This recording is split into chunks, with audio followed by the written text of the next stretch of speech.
Hey there Metal Maniacs, welcome to another episode on Iron Horde channel. In these episodes I take a particular period of time, a particular geographical area with regards to heavy metal, and I make a collection of 10 of the essential albums from that period or from the geographical area, or both of them at the same time. In this series I'm taking care of the 80s decade and specific scenes, countries, speak about them and say something about 10 of my most preferred albums from that scene. After going to the UK, the US, Scandinavia, France, Italy, Spain last weekend, now is the turn of the land of Weissbier, Schwarzbrot, Mercedes-Benz and Oktoberfest. Incidentally, 2 out of those 4 are beer related. Maybe it's a coincidence, maybe it's not. So next up is Germany. Alles klar, auf geht's.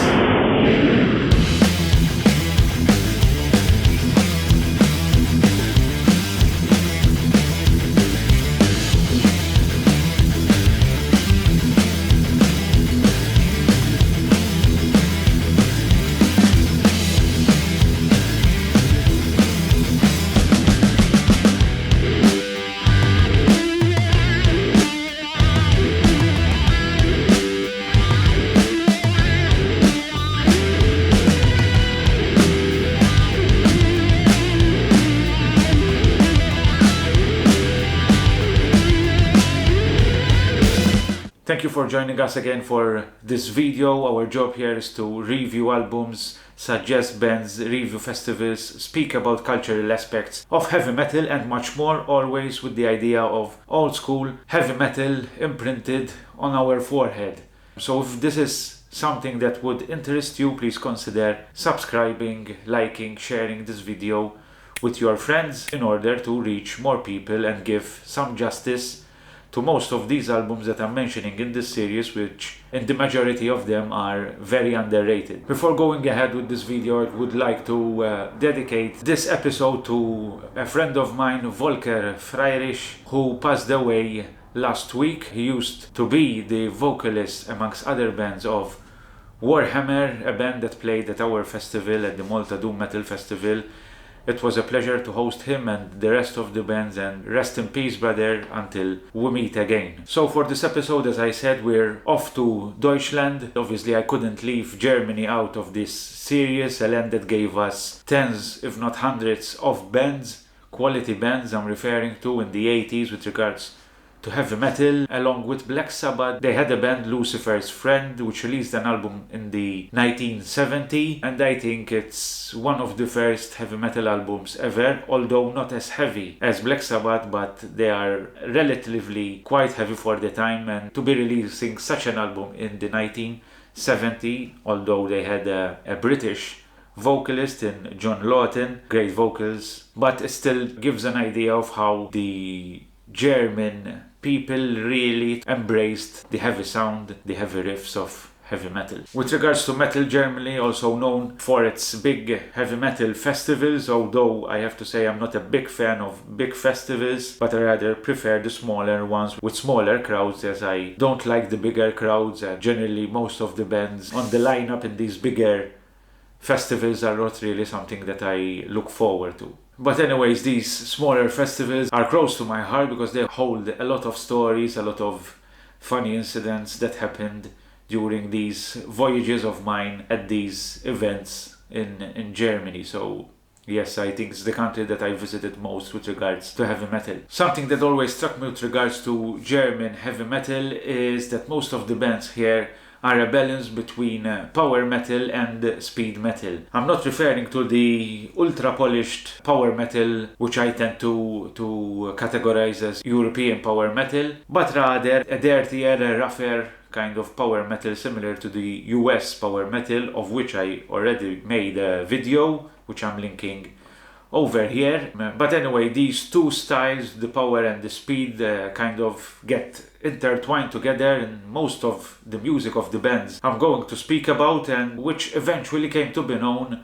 as German metal or Teutonic metal, which is this symbiosis between the power metal of the 80s and a faster approach and a more up-tempo approach to the music. Some of these bands here eventually veered more towards that kind of European power metal, the more polished, the more cheesy, as sometimes we refer to it. It's not the kind of music that I generally search, as most of you have now understood, those who are following this channel and my videos, that I prefer the rougher, the dirtier edge to heavy metal compared to the more polished, more crystal clear approach. Obviously to each his own, but I prefer the former. Out of curiosity as well, I made a little exercise because I wanted to know from which area of Germany the bands I chose and the albums by the bands I chose came from. And to no surprise, all of the bands here come from West Germany, none of them from East Germany. Remember, at the times during the 80s, Germany was split into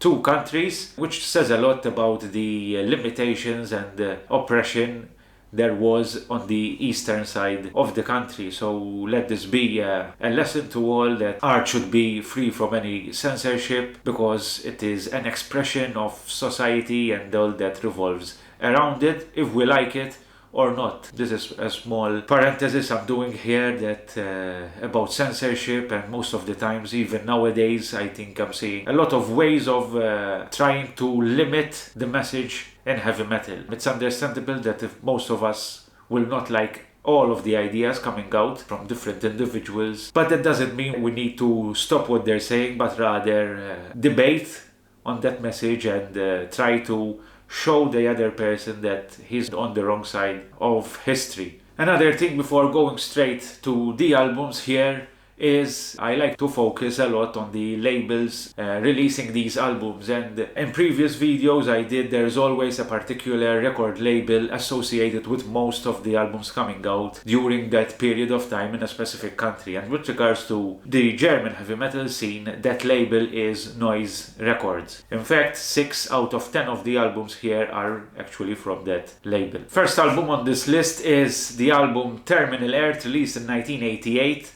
by the band Scanner, first album to be released with Noise Records in this list. It is their sophomore album. The first one is equally good, I think, but I prefer this one because it has a rougher edge. Although most of the tracks here are up-tempo, you can still hear those power metal hints, especially during the choruses. The way the backing vocals are used in the chorus gives me a lot of that power metal vibe during those specific moments of the tracks. On this album there is also a different vocalist than the first one. The vocalist here is SLK, aka Zeliko Topalovic. I think he's originally from Croatia. His vocals fit more to the music here, they are rougher. He's a great vocalist, I think. Too bad it was the only album of his with them. He's also the vocalist on a legendary thrash metal album by the German band Angel Dust. The album is titled To Dust We Will Decay. Go check that album out as well. I didn't include it in this list because it is more of a thrash metal album, but it's a great one nonetheless. The music on here reminds me a lot of Metal Church, Liege Lord, both of them associated with US power metal. Also sometimes reminds me also of Agent Steel, not only because of the lyrics here, which are focused on science fiction, but rather certain faster parts really remind me of that band. I have to mention here the guitarist on this band, which is Axel Julius. Great guitar solos, great riffs. Many times when you discover these bands and hear these guitarists, you understand how many of these musicians were underrated and stayed underrated so much, because this level of ability with an instrument, I think, should always be mentioned, especially in these reviews where we're speaking specifically on this band, and I obviously couldn't go on without mentioning his ability, especially on this record, even the first record and the rest of Scanner's discography. If I had to choose a favorite track here, it would be The Challenge. That galloping riff in the beginning of the track really hits home with me, and I'm immediately hooked to that kind of intro to a heavy metal track. Next album on the list is from the band Warrant, not the American one, but this is obviously a German band. The album is The Enforcer, released in 1985, also with Noise Records. This is very much a cult album in the heavy metal scene. It is posted quite often. I can see it also on social media, posted quite often, contrary to the previous album. Although they are quite similar in style, they verge into speed metal. In this kind of album though, there aren't those kind of power metalish choruses and backing vocals which we find in the previous album. Too bad that this band after this record kind of lost its way, and in fact they disbanded actually the same year that this record was released. Vocals are also cleaner here than the previous album, although they still have that dirtier touch. In some parts this band reminds me a lot of Merciful Fate, without obviously the falsetto vocals. They have a track called also Nuns Have No Fun, but not only for that track, there are parts, the riffing parts, which are very similar to what Merciful Fate were doing also at the time. There are also hints of bands similar to the US power metal style. Also, as I said, there are tracks also which are mid-tempo, like the track Send Ya to Hell, but the highlights on this album are definitely the faster tracks. In fact, one of my favorite is actually one of the fastest tracks on this album, which is Torture in the Tower.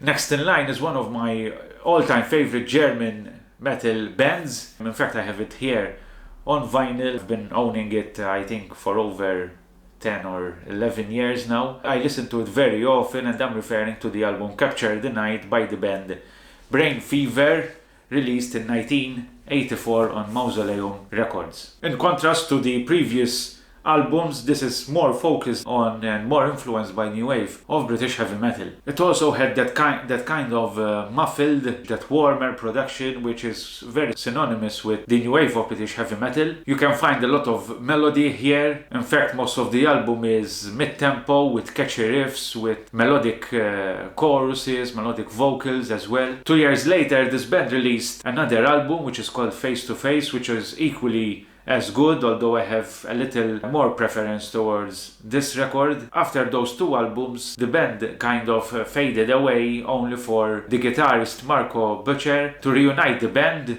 and start playing again, although I have yet to hear them playing live in recent times. I'm referring obviously, but they are marked as being an active band with only one original member. Maybe some German friends who have more information about this band can enlighten us of their whereabouts and what they are doing, and if they have any plans to do something, be it live performances or releasing a new album. Maybe you can shed some light on this aspect. The track Dirty Streets, the title track Capture the Night, can easily be confused with tracks coming out of the new wave of British heavy metal, although my favorite track in here would be Hangman, which starts with a kind of melancholic choir, which is then followed by a blazing guitar riff, which will make you pump your fists in the air and headbang for sure. I mean, if you don't feel the urge to do that with this kind of track and with this kind of albums, maybe this style is not really what you are looking for. So there it goes, Brain Fever, Capture the Night from 1984, which I remind you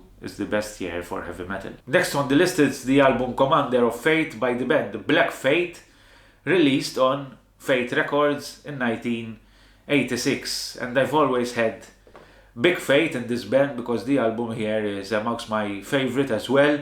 Similar to the previous Brain Fever album, very much influenced by the new wave of heavy metal. There's a certain kind of DIY feel in the music here. Vocals are very raw, very rough, yet they can have those clean parts, especially in one of the best tracks on this album, which is Child of Hell. Although when I refer to rough or raw vocals, I'm referring to vocalists who don't necessarily have the best vocals ever, but that doesn't mean that they are bad vocals. It rather means that they really fit the music here with that rougher, rawer edge, which is synonymous with new wave of British heavy metal, the initial stages actually of new wave of British heavy metal, similar to Paul Di'Anno from Iron Maiden. In fact, there are a lot of similarities here with Iron Maiden's first two albums, and also some parts remind me also of Dio's Holy Diver at the time. That was the only, I think, album from Dio as a solo artist released before the release of this album. The track, for example, Child in the Street, is another new wave of British heavy metal-esque track. The music here is also similar to a lot of bands that came from Scandinavia. I also did a video, as I said in the intro, from bands coming in the 80s from that particular region. I'm going to link it up here, especially the track War Child, which is possibly my favorite track on this album. There's also a semi-ballad on here titled Frozen Heart. Most of the 80s bands used to include this kind of slower tracks to reduce a bit the tempo, only to get back the tempo after with other tracks following these ballads. The album closes off with another track very much influenced by the new wave of British heavy metal called Midnight, but as I said, my favorite track on here would definitely be War Child, which is also the first track I had ever listened from this album. Next in line is another album which I have in my collection. It is possibly the album that exemplifies best this German metal, this Teutonic metal I was referring in the intro, the balance between power and speed metal, and I'm referring to the band Stormwitch and the album Walpurgis Night, released in 1984 with Gamma International. As I said here, the balance between the speed and the power is so good. It's not easy to combine two styles which are to a certain extent so different from each other, although the power metal, as I said, that I'm referring to here and that we used to hear in the 80s is quite different than the power metal that we hear nowadays. There's also a lot of influence here from Judas Priest, especially on the tracks Skulls and Crossbones, or the other track Werewolves on the Hunt. The title track Walpurgis Night seems like a late 70s hard rock classic with a very catchy chorus. It's that kind of track that when you hear the band playing it live, you start singing the chorus at the top of your lungs. There's another track Warlord, which incidentally reminds me of the US power metal band Warlord in certain parts. I don't know if they did this on purpose or not, or if it's kind of out of respect towards the band. Might be coincidental as well, I don't know. But nonetheless, this track reminds me a lot of that band. Also love the cover art on here, very 80s looking with that darker touch. This is basically a perfect album from start to finish. An album that shouldn't be missed, and it's a definite highlight of the German metal scene, especially the one from the 80s. There's an instrumental on here called Excalibur, which reminds me a lot of the instrumental by Iron Maiden called Transylvania. This band continued releasing albums throughout the 80s and also the 90s, only to slow down a bit in the early 2000s. There was a lot of changes in the lineup, with only one member, Andreas Mack, remaining as the constant member throughout. My favorite track on here is a track I already mentioned, and it is Werewolves on the Hunt. Now 5 albums are done, 5 albums left on this list, and we start entering the realms of the more famous bands from the 80s heavy metal scene. Next in line is the album Heavy Metal Breakdown by the band Gravedigger, released in 1984 by Noise Records. This is a very famous album in the underground scene, and not only Gravedigger during their live performances still include tracks from this album, because obviously the fans ask for them, especially the title track Heavy Metal Breakdown with its catchy chorus. Although I have to admit I'm not the biggest Gravedigger fan, in the sense that as far as I'm concerned they never released anything which is close to the level of this album, but I cannot be indifferent to the greatness of this record. All in all, it encapsulates that up-tempo, that fast, that speed metal sound, along with the power metal aspects as well, especially in the vocals, the soaring vocals. I think it's an album that every metalhead should at least listen and be somewhat familiar with. The vocals here by Chris Boltendal are a love or hate thing, as well as with many of these albums. Vocals have a specific timbre which might be nice to some people and might be not so nice to other people, but doesn't affect the music here, which is all in all very good. Again, this is an album not so much today, but I remember when I was younger I used to hear very often, and it has a rightful place in this list for sure. I find hints of Twisted Sister also on this record. There's a nice Rolling Stones cover as well on this one, so as I said, all in all, it's an album that shouldn't be missed. If I had to choose a favorite track on here, I think it would be Tyrant, with its very catchy guitar riff and the chorus, again very much synonymous with that kind of sound of German heavy metal. Next in line is one of the most famous German metal bands, and I'm referring to the band Halloween with the album Walls of Jericho, released in 1985 by Noise Records. I have to say that I got very late into Halloween, and this is because I used to hear played often their power metal tracks, which they released later during their career. That kind of power metal really is not something that I look for. So I have always paused to listen to this band, but I think, I don't know when it was the first time I said, okay, I listened to their earlier stuff, and it's totally different from the later stuff. Again, a mix of the rougher, dirtier power metal along with speed metal, which is pretty good, I might say. I was impressed the first time I heard that, although I still am not a big fan of Kai Hansen's vocals. At certain points they sound a bit too squeaky, for lack of better term, to me. But if I had to listen to this album, there are so many great tracks on here that the vocals don't bother me that much, and the riffs that come in really counterbalance with those negative aspects. I'm not saying that Kai Hansen's vocals are bad or he's not a capable vocalist. It's just certain parts, the tonality is something that tends to irritate me a bit on the long run, more than on a few occasions. This album has probably the best production out of all these albums. It's so good. It holds that rougher edge, yet all the instruments can be heard with clarity. Kudos to the producer on this record. Classic tracks on here are definitely Reptile, Phantom of Death, and my favorite track on here, which is Gorgar. One last thing about this album, I have to mention the beautiful artwork that is presented to us, especially on the vinyl edition. Obviously, like all the albums with great artwork, that's why I love collecting vinyls, because you can really appreciate the art and the whole package in all its beauty. So, last 3 albums on this list, and the next one is Gates of Purgatory by the band Running Wild, released in 1984, again by Noise Records.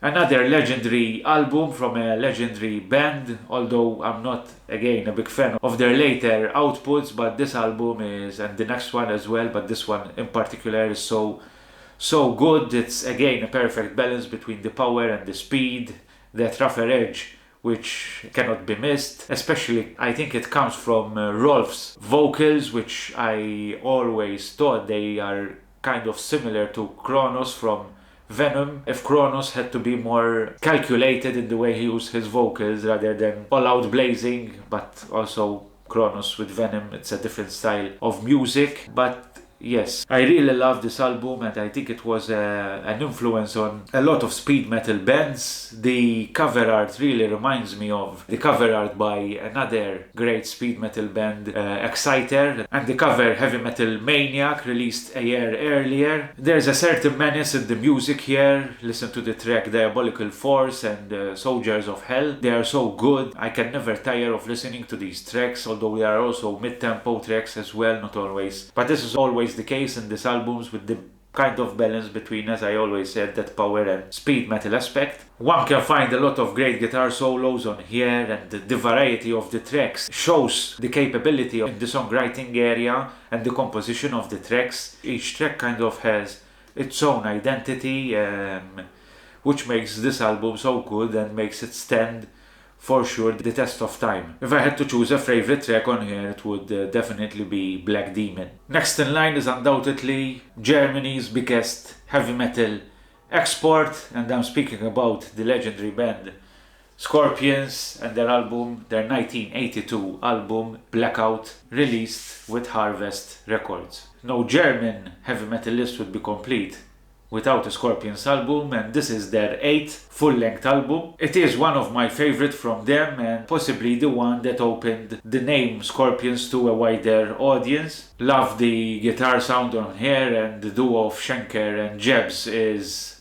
so good, one of the best duos. Not to take off any merit to the greatness of Uli John Roth, one of the best guitarists ever. I don't want to hear any opinions on this. He's one of my all-time favorite guitarists, but as a duo and for the style of music, I don't think you can get better than Schenker and Jebs. There's such a nice balance of hard rock and heavy metal on here. Obviously, Scorpions being a 70s band will bring forth with them that hard rock feel of the 1970s, but they embraced the heavy metal of the 80s so well, and they created such a nice balance between the two styles of music. You can immediately feel that up-tempo aspect of Scorpions from the opening track, which is the title track, Blackout. It's so good and one of the most famous from this record, and also I think one of the most famous tracks by Scorpions. Other up-tempo tracks like Now and the track Dynamite also show the same characteristics on this record. No One Like You and When the Smoke Is Coming Down are two nice power ballads, obviously. That is why this album made it also to a wider audience, because of these slower tracks, which are equally as good, and I don't mind them, although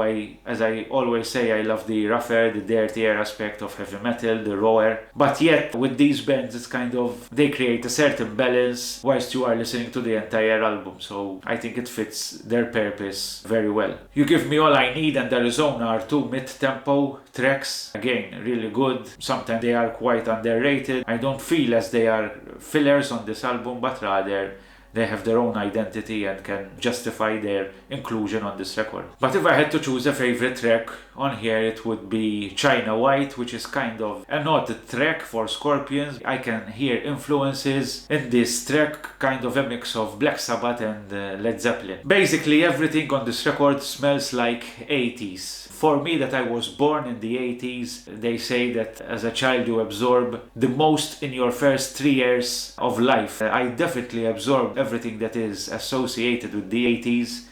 And when I listen to this record and when I see the videos released for, I think, 2 of the tracks on this record, I think they were No One Like You and Arizona, I think they had official videos. They smell so much like the 80s, and I love that kind of visual art so much. The VHS, the analog, and everything. But anyway, that's just something, a small parenthesis of my tastes. So we have arrived to the last album on this list, and whenever I hear the term German 80s heavy metal, the first band that comes to mind is Accept. And I chose the album Balls to the Wall, released in 1983 with RCA Records. Truth be told, I think I would prefer from their discography Restless and Wild, which was released before this, but there's no doubt that this is their most successful album. I obviously decided to include this record because if you don't know this record and you're into heavy metal, I think there's something wrong with you. Jokes apart, the title track from here, Balls to the Wall, is what I can categorize as a heavy metal anthem. It's one of those basic tracks that you should know outright whilst you are delving into heavy metal. That's how big of an impact this album and that track in particular had on heavy metal. This album, all in all, is a very easy listen. It's one of those fun albums to listen to. When I hear this track, it kind of gives me the urge to get into my car and start driving with this music full blast and the windows pulled down, let the wind through my hair. And although there's not much space in Malta to do that because we have a lot of traffic and the roads aren't so long, but that is the feel I get when I listen to these tracks. It actually contains kind of the power to make me feel good. Just check out the intro, for example, on the track Fight It Back, which really gives me that kind of impulse of kind of leisure to a certain extent. And I'm not saying how I'm going to explain this, but that fun aspect that is not always found in a lot of albums in heavy metal, but definitely Accept, even in other albums and throughout their discography, had that kind of easy listening and easy approach to their music. Probably it comes from the ability of this band to combine the catchiness, the melody with that crunchy guitar riff, with those guitar solos, and all in all together make it a really pleasant album to listen to. All those vocals are always a love or hate thing. I definitely don't mind them. I can't say I really love them. He's not one of my all-time favorite vocalists, but they don't bother me at all, and I think they fit the music here, so no problems in that regard. The faster tracks like Love Child and Losers and Winners are so good. I think it's where Accept really excels. The album closes off with a semi-ballad acoustic at times called Winter Dreams, which is also really good, and I still hear it being posted, so people still remember this track. But if I had to choose a favorite track on here, it would be Head Over Heels, with that bass intro and that guitar riff following up, which really gets my blood flowing. So there it goes, the number one album for me from the 10 essential German metal albums is Accept Balls to the Wall. So as I said, those are the 10 albums I had for you today. The one thing that stands out is the ability of these bands to balance, as I said on a number of occasions, the power metal aspect and the speed metal aspect with that rougher, rawer edge still, so incorporated with those crunchy guitar riffs and the melody and the choruses and the use of backing vocals. All of them created that sound which is sometimes referred to as German metal or Teutonic metal. Obviously, there's loads of other bands who could have made this list. It wasn't an easy decision for me.